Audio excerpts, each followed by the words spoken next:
বলুন, যদি আপনাদেরকে এরকম বলা হয়, জাস্ট বুঝানোর জন্য বলছি, যদি এরকম বলা হয় যে নবীজির ইলম মুবারকের চেয়ে শয়তানের ইলম বেশি, আপনারা মানবেন? আওয়াজ দিয়ে বলে মানবেন? কেন আমরা এই বাতিল মসজিদে হক মাঙ্গা শুনুন, তাদের সাথে জমি জমা টাকা পয়সা নিয়ে আমাদের কোনো দরকার নাই, তাদের সাথে আমাদের জ্ঞান দরকার হলো ইমান নেওয়া,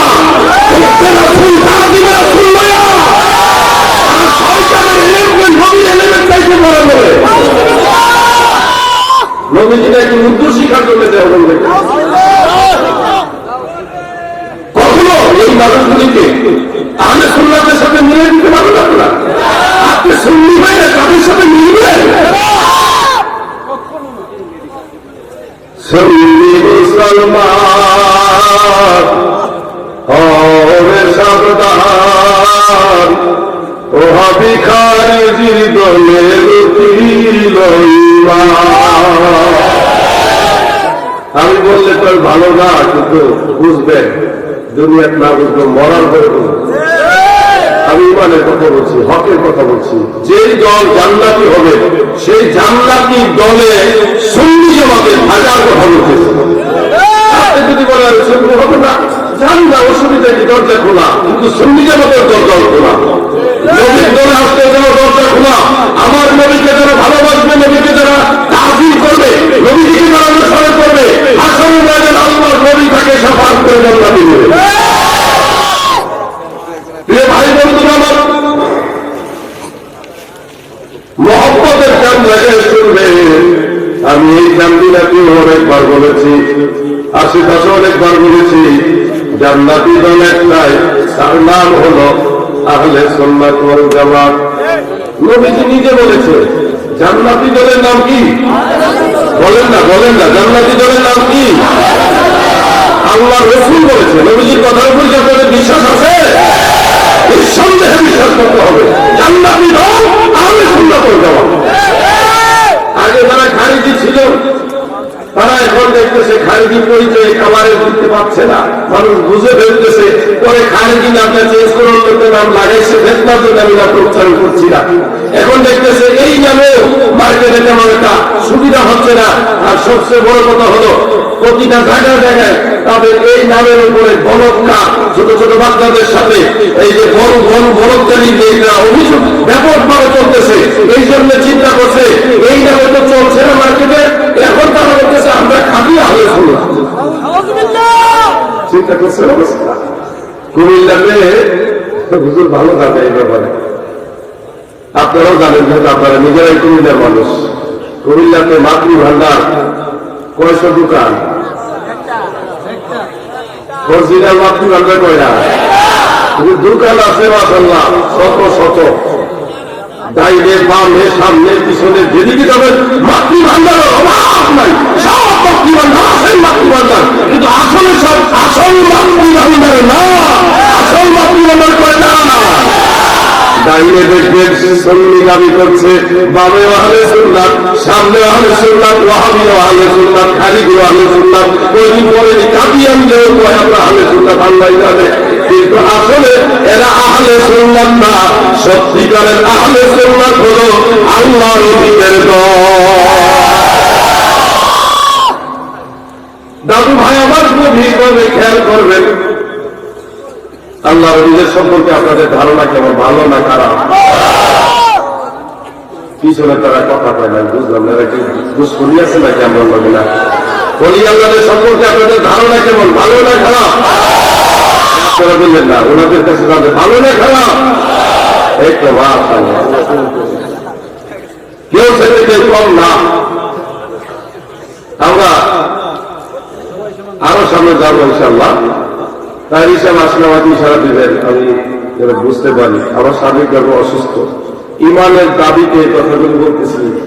বলবেন আপনি তাহির হিসাব, হাসান আজম হিসাব, আপনারা তো গেছিলেন। আর ভাই নবীজিও কাফেরদের দুয়ারে দুয়ারে ঘুরছে, ইমানের দাওয়াত দিচ্ছে, সাহাবাইরাও ঘুরে ঘুরে ইমানের দাওয়াত দিচ্ছে। আমরাও চেষ্টা করছি কিছু বাতিলদেরকে সুন্নিয়তের চাদরের নিচে রাখার জন্য, কিন্তু কুল্লু শাইইন ইয়ারজিউ ইলা আসলিহি, প্রত্যেক জিনিসটার মূলের দিকে ধারণা হয়। আমি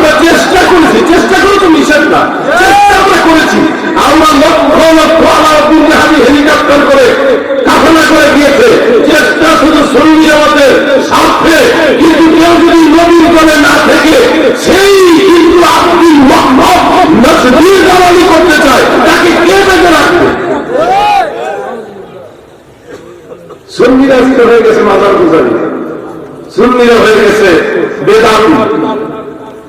অরিজিনাল বিদআত কিন্তু তারা তাদের আকীদার মধ্যে বিদআত ঢুকেছে। সুন্নিরা বিদআতের সাথে সম্পৃক্ত ওই সমস্ত বিদআত যেগুলি বিদআত ছিল আমার তাও বিদআতে হাসানা যেগুলি সেগুলি হলো সুন্নি জামাতের সাথে সম্পৃক্ত। কিন্তু আকীদার নাফে যেগুলি বিদআত, এই ধরনের বিদআতি আকীদা সুন্নি জামাতের লোক সমর্থন করে না। দাম ভাই আমার, অত্যন্ত পরিতাপের সাথে আমি এই বিষয়টা বলব। মাজার জিয়ারত আমরা করি, মাজারে সেজদা দেওয়া আমরা সমর্থন করি না, কখনোই তার পক্ষে আমরা সুন্নি আলেমের কথা বলি না, সমর্থন তো করি না। মাজারে সেজদা দেওয়ার পক্ষে কখনো আমরা কথা বলি না। আল্লাহ তাআলা হিসাবের ব্যাপারে সুস্পষ্ট বক্তব্য বহুভাবে দিয়েছেন। মাজার জিয়ারত করি, জিয়ারত করা রাসূলুল্লাহ সুন্নাত, সাহাবীদের সুন্নাত। সকল ইমামদের মত একমতে ঐক্যমতে কবর জিয়ারত করা কি সুন্নাত? বলেন, কবর জিয়ারত করা কি সুন্নাত? কেউ যদি কবর জিয়ারত না করে তার ইমান যাবে না, গুনাহ হবে না। কিন্তু যেহেতু এটা সুন্নাত, সেহেতু এটাকে যদি কেউ পূজা বলে, কবর জিয়ারতকে যদি মুতলাকান কেউ পূজা বলে আখ্যায়িত করে, সুন্নাতকে পূজা করলে, রাসূলের সুন্নাতকে পূজা বললে ঈমান থাকবে না, কাফের হয়ে যাবে। বিনা তালাকে বেগম সাহেবা কত তালাক হয়ে যাবে। নবীর সুন্নাতকে পূজা বলা যাবে? ঈমান থাকবে বললে? ভাই বন্ধুরা আমার, শরীরটা আসলে ভালো না, 3 দিন ধরে খুব বেশি অসুস্থ। আপনাদের বলবো কবর জিয়ারত করবেন, কিন্তু কবরে সেজদা দিবেন না। কতগুলো কবরের কাছে গিয়ে আদবের সাথে বসতে পারেন, দাঁড়ায় জিয়ারত করতে পারেন। দাঁড়ায় করার ব্যাপারে ফিকহের কিতাবে মাসালা দেওয়া হয়েছে, তবে বসেও করা যাবে। সাহাবায়ে কেরাম বসেও কবর জিয়ারত করেছেন, দাঁড়ায়ও কবর জিয়ারত করেছেন। কবর জিয়ারতের আদব হলো কবরস্থানের মাইয়েতের কবরের যে মাইয়েতের যে পা যেদিকে, এদিকে আপনি একটু ডাইনে বা বামে ইয়ে করবেন, যেন একটা মানুষ জীবিত অবস্থায় শুয়ে থাকলে স্বাভাবিক এইভাবে একটা লোক শুয়ে আছে, শুয়ে থাকলে আপনার দিকে তাকায় থাকতে যেরকম সুবিধা হয়, যে জায়গায় দাঁড়ায় যে ওই জায়গায় দাঁড়ায় কবর জিয়ারত করবে। হয়তো বলবেন মাইয়েতটি দেখে সব মাইয়েত এক না, মুমিন যারা, মুমিনে কামিল যারা, তারা যদি ইন্তেকাল করে, ইন্তেকাল করার পরেও আল্লাহ তাআলা তাদের রূহকে এমন শক্তি দেয়, সেই রূহানি শক্তি নিয়ে তারা সারা পৃথিবী যেখানে খুশি ওখানে সায়ের করতে পারে। ইমাম ইবনে রাজব হানবলী রাহমাতুল্লাহ আলাইহি তিনি আহওয়ালুল কুবুরের মধ্যে উল্লেখ করেছেন। ইমাম মুল্লাহি কারি হানাফি রাহিমাহুল্লাহ মিরকাতের মধ্যে উল্লেখ করেছেন। ইমাম মুহাম্মদ ইবনে সাআদ রাহমাতুল্লাহ আলাইহি তাবাকাতুল কুবরার মধ্যে উল্লেখ করেছেন। এছাড়াও আরো বহু কিতাবের মধ্যে একখানা হাদিস, আরো কতগুলি হাদিস রয়েছে। আমি একটা নকল আপনাদের পড়ে শোনাচ্ছি। عن أبي هريرة رضي الله تعالى عنه قال قال رسول الله صلى الله عليه وسلم إن أرواح المؤمنين مرسلة تذهب حيث شاءت। হযরত আবু হুরায়রা রাদিয়াল্লাহু তাআলা আনহু তিনি বর্ণনা করেন, আল্লাহর নবী বলেন, উম্মতেরা শুনো, ইন্না নিশ্চয় আরওয়াহুল মুমিনিন, মুমিনদের রূহ সমূহ, আল্লাহর নবী বলেন মুমিনদের রূহ সমূহ তারা আল্লাহ প্রদত্ত ক্ষমতায় প্রেরিত হয়। তাযহাবু হাইসু শাআত, আল্লাহর দেওয়া ক্ষমতায় মুমিনদের রূহ যেখানে খুশি ওইখানে ভ্রমণ করে, সায়ের করে। সুবহানাল্লাহ। অর্থাৎ এটা হলো যেমন আপনি হযরত শাহজালাল রাহমাতুল্লাহ আলাইহি মাজার জিয়ারত করতে গেছেন, এটা এমন ভাবে আপনি সুন্নত তরিকা জিয়ারত করছেন, ওই সময় আল্লাহর ওলি হযরত শাহজালাল ইয়ামানি মুজাররাদি রাহমাতুল্লাহ আলাইহি আল্লাহ প্রদত্ত ক্ষমতায় আপনার আশেপাশে রুহানি ভাবে বিরাজ করে আপনাকে দেখতেও পারে। এই ক্ষমতাটা আল্লাহ প্রদত্ত, আল্লাহর দেওয়া, এবং এই বক্তব্যটা আমার নয়, এই কথাটা স্বয়ং আল্লাহ রাসূল নিজে বলেছেন। الأموات إلى آخر। এই আয়াতের তাফসীর করতে যে আল্লামা কাজী সানাউল্লাহ বানী রাহমাতুল্লাহ আলাইহি তিনি দলিল উল্লেখ করেছেন, সাহাবায়ে কেরাম সম্পর্কে লিখেছেন, আউলিয়া কেরাম সম্পর্কে একই বক্তব্য লিখেছেন। তিনি লেখেন, ইন্নাল্লাহ তাআলা ইয়াতি বিআরওয়াহিহিল কুওয়াতুল আজসাদ কুওয়াতুল আজসাদ ফায়াযহাবুনা মিনাল আরদি ওয়াস সামাই ওয়াল জান্নাহ হাইসু ইউশাউনা فينصرون أوليائهم ويدمرون أعدائهم إن شاء الله تعالى. الله الجهادي সানাউল্লাহ বানী রাহমাতুল্লাহ আলাইহি তাফসীর মাযহারের মধ্যে লিখেন, নিশ্চয় আমার আল্লাহ আউলিয়া কেরাম এবং সাহাবায়ে কেরাম ইন্তেকাল করার পরেও তাদের রূহকে শক্তিশালী অনেকগুলি নুরানি দেহ দান করে। একজন ওলি অনেকগুলি নুরানি দেহ ধারণ করতে পারে। সুবহানাল্লাহ। গাউসুল ঘটনা আপনারা জানেন না? একজন আল্লাহ ওলি হুজুর গাউসুল সাকালাই ইফতার করছে একই দিন একই সময়ে 70 জন ভক্তের বাড়িতে। এই ঘটনা আপনারা জানেন কিনা? 70 জনের বাড়িতে একই দিন ইফতার করছে হুজুর গাউসে পাক আব্দুল কাদের জিলানী রাদিয়াল্লাহু আনহু। ওই কথাটাই তাফসীরে মাযহারির মধ্যে লিখতেছে, ইন্নাল্লাহ তাআলা ইয়াদি লিআল্লাহিল কুওয়াতুল আজসাদ। সাহাবায়ে কেরাম এবং আউলিয়া কেরামের রূহ সমূহকে আল্লাহ তাআলা শক্তিশালী শক্তিধর অনেকগুলি নূরানি দেহ দান করে, নূরানি জিসম দান করে, আজসাদ অনেকগুলি জিসম দান করে। ফায়াযহাবুনা মিনাল আরদি ওয়াস সামাই ওয়াল জান্নাহ। আল্লাহ প্রদত্ত ক্ষমতায় রূহানি ভাবে আল্লাহর ওলিরা 7 আসমান 7 জমিন এমনকি জান্নাতেও সায়ের করতে পারে। সুবহানাল্লাহ। এই বিষয়টা আল্লাহ প্রদত্ত ক্ষমতায়, আল্লাহর কার্যকৃত ক্ষমতায় ইনশাআল্লাহ তাআলা। দাদু ভাই আমার, এই জন্য কোন ব্যক্তি যদি আল্লাহর ওলির মাজার জিয়ারতে যায় সে তো সুন্নত তরিকায় জিয়ারত করবে, কিন্তু আল্লাহর ওলি আল্লাহ প্রদত্ত ক্ষমতায় রূহানি ভাবে জিয়ারত করতে পারে। এটাও কিন্তু রাসূলের হাদিস এবং আইম্মায়ে কেরামের আকওয়াল দ্বারা প্রমাণিত। এটাকেও ডিজালাল করার কোনো সুযোগ নেই। এই জামবিরা ফতেহপুরে মুমিন মুসলমানেরা আজকের এই মাহফিল থেকে অনুরোধ করে যায়, কবরস্থানে মাঝে মধ্যে যাবেন, কবর জিয়ারত করবেন, মা বাবা দাদা দাদির কবরের কিনারে গিয়ে মাঝে মাঝে দোয়া করবেন। করবেন নি? পিছনে মারা কথা বলে দোয়া করবে, কবরস্থানে যে দোয়া করবেন। ভাইজান, অনেক পাপাচার, অন্যায়, বেবিচার, অনেক যেগুলি সামাজিক ভাবে বেদিনী, এগুলি কমে যাবে।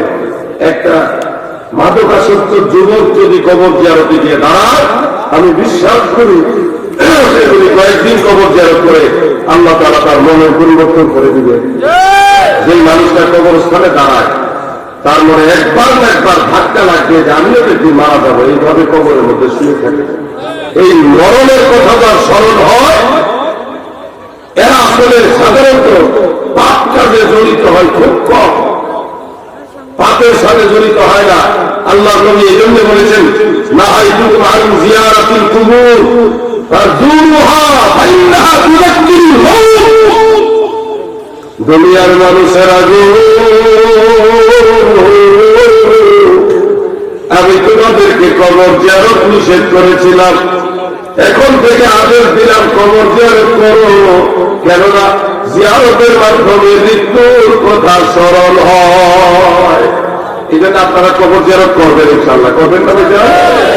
নামাজ পড়ে, নফল নামাজ পড়ে, সুন্নত নামাজ পড়ে, বিভিন্ন সময়ে মুনাজাত যেখানে করেন কবরবাসীর কথা ভুলে যাবেন না। নিজেদের ক্ষমা আল্লাহ কাছে রব্বানা গফির লানা, আল্লাহ আমাদেরকে মাফ করে দেন। বলে ইখওয়ানিনা, আমাদের সেই ভাই এবং বোনদেরকে মাফ করে দেন। আল্লাযীনা সাবাকুনা বিল ঈমান, যারা ঈমানের সাথে গত হয়ে গেছে, কবরবাসী হয়েছে, তাদেরকে মাফ করে। এইভাবে কবর জিয়ারতের মাধ্যমে দোয়া করবেন। নামাজ কালাম করে বিভিন্ন সময়ে সুযোগ পাইলে এই মৃত ব্যক্তিদের জন্য দোয়া করবেন। এতে লাভ হবে কি, আপনি যদি দোয়া করে যান, আপনি যেদিন দুনিয়াতে থাকবেন না সেদিন আপনার জন্য মানুষ দোয়া করবে। আপনাদের দোয়ার দরকার আছে কিনা?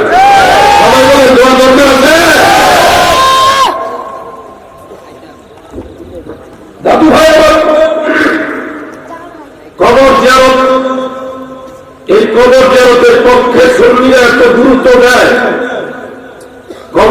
গিয়ে মাজারে গিয়ে জিয়ারত করার জন্য সুন্নিরা একটু গুরুত্ব দেয়, আর যাদেরকে ওয়াহাবি বলা হয় তারা ইচ্ছা কবর জিয়ারতকে কবর পূজা, মাজার জিয়ারতকে মাজার পূজা বলে মানুষকে নিরুৎসাহিত করছে।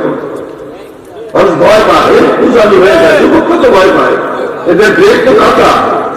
বড় একজন সাহেব ঘন্টা দিয়া বড় বড় রুমাল দিয়া যদি একজন বলে মাজার পূজারি মাজার পূজা করবেন না, মাজার এগুলি মাজার এগুলো পাওয়ার নাই, এই সেই অনেক কথা বলে, তখন মানুষের মনে কবর জিয়ারত বা মাজার জিয়ারতের ব্যাপারে একটা ভয় করবে। যদি শিরিক হয়ে যায় এই ভয়ে মানুষ কবর জিয়ারত করে, এটা অনিহাতে হবে।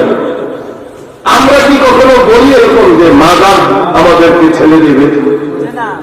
কখনোই বলে আমরা বিশ্বাস করি না। মাজারওয়ালা যিনি, আল্লাহর ওলি যিনি, তিনি যদি আমাদের মুসিলা হয় তাহলে আল্লাহর রহমতের দুয়ারে তাড়াতাড়ি দোয়া কবুল হবে, এটা আমাদের বিশ্বাস। এটা নতুন নয়। কোন মাজারের কাছে গিয়ে দোয়া করা, মুসিবতে করে মাজার পাশের কাছে গিয়ে তাদের মুসিলা দিয়ে দোয়া করা, এটা নতুন নয়। এটা রাজাপুরা দরবার শরীফে হযরত পীর সাহেব কেবলা হুজুর মাদ্দাজিল্লাহু আলাইহি হুজুরের শিক্ষা দেওয়ার বিদ্যা, শুধু এই শাহপুর দরবারের বিষয় না, এটা আত্মশী দরবারের বিষয় না, এই শিক্ষাটা দিয়েছে সাহাবায়ে কেরাম। চিন্তা করে গেছেন, চিন্তা করে গেছেন নাকি? সাহাবারাও মুসিবতে পড়লে আল্লাহ রাসূলের রওজা মুবারকে যাইতেন। প্রসিদ্ধ একটা হাদিস দারিমি শরীফ, সুনান দারিমি, সেখানে পরিষ্কার উল্লেখ আছে, মিশকাত হাদিসে আছে, হযরত ওমর রাদিয়াল্লাহু আনহু খেলাফতের আমলে অনাবৃষ্টি দেখা দিল। অনাবৃষ্টি বুঝেন তো আপনারা, বৃষ্টি হয় না, এমন একটা অভাব দেখা দিল। তখন সাহাবীদের এক জামাত আম্মা জান আয়েশা সিদ্দিকা রাদিয়াল্লাহু তাআলা আনহার কাছে গেলেন, গিয়ে এভাবে নালিশের কথা বললেন। তখন মা আয়েশা রাদিয়াল্লাহু তাআলা আনহা বললেন, আপনারা সবাই দয়াল নবীজির রওজা মুবারকের কাছে যান, দয়াল নবীজির রওজা মুবারকের কাছে যান। যে রওজা মুবারকের উপরে যে ছাদ, এটা সরাইদের জন্য রওজা মুবারক এবং আকাশ, এই দুটার মাঝে কোনো প্রতিবন্ধকতা না থাকে। সাহাবায়ে কেরাম তাই করলেন, ছাদ সরাই দিলেন, সাথে সাথে রহমতের বৃষ্টি জমিনে নাযিল হয়েছে। আমার নবীজি রওজা মুবারককে বিপদে করলে যাইতেন, এটা সহিহ হাদিস। রওজা মুবারকের উপরে আগে গম্বুজ মুবারকের উপরে দেখবেন ছোট্ট একটা জানালা খোল রাখা আছে। অনেক ছবিতে দেখবেন একটা এইভাবে উঁচা পিলার মতো দেওয়া আছে, লম্বা করে কবরের মতো দেখতে দেখা যায়, ভুলে রাখছে। আপনি দেখছেন যুবক ভাইরা, সবুজ গম্বুজের উপরে একটা কবরের মতো দেখা যায়, উঁচা পিলা, এটা একটা জানালা। ওই যারা গম্বুজ করেছে তারাই ওই সময় থেকে চিন্তা রাখছে যে কঠিন মুসিবতে পড়লে তো রওজা মুবারকের উপরে ছাদ ছড়াইতে হবে, তখন পুরা গম্বুজটা ছড়ানো যাবে না, এটা জানালা রাখছে, এটা দেখে রাখে। এখন তখন কঠিন মুসিবতে পড়ে ওই জানালা খুলে দেয়, রওজা মুবারক আর আকাশের মাঝে যখন কোনো প্রতিবন্ধকতা না থাকে তখন আল্লাহ গজব দূর করেছে। রওজা মুবারক ছিলেন। আজকে আমাদেরকে মাজার পূজারি করছো, কথায় কথায় পূজা তো তারাই বলে যারা হিন্দুদের বংশধর। বাংলাদেশ তাসির আছে কিনা জানি না, যেহেতু এত কথায় কথায় পূজা আসে, মনে হয় কিছুটা তাসির থাকতেও পারে। মুসলমান তো পূজা করে না, মুসলমান ইবাদত করে। ইবাদতের মাঝে হয়তো ভুল ত্রুটি থাকতে পারে, গুনাহ হতে পারে, অন্যায় হতে পারে, কিন্তু মুসলমান পূজা করে না। মুসলমান আমল করে, ইবাদত করে, এর মধ্যে ভুল ত্রুটি হতে পারে। ভুল ত্রুটি আমরা সহি শুদ্ধ করার চেষ্টা করবো। যে মুসলমান পূজা করে না, মুসলমানের ইবাদতকে যারা কোথায় কোথায় পূজা বলে, এরা মুসলমান কিনা মন্দির খুলে চেক করতে হবে।